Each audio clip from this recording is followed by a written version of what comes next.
Hi everybody, my name is TaoMan, and in this video I will show you how you can simply disable or enable subtitles in your game in Call of Duty.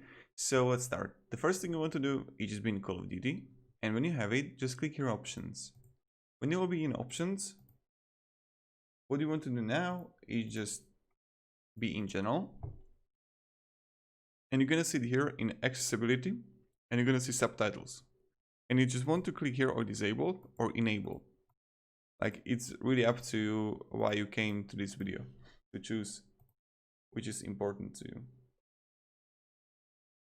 So that's pretty much it.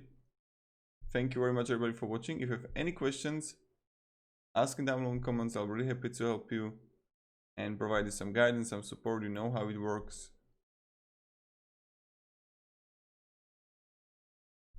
And yeah, that's pretty much it.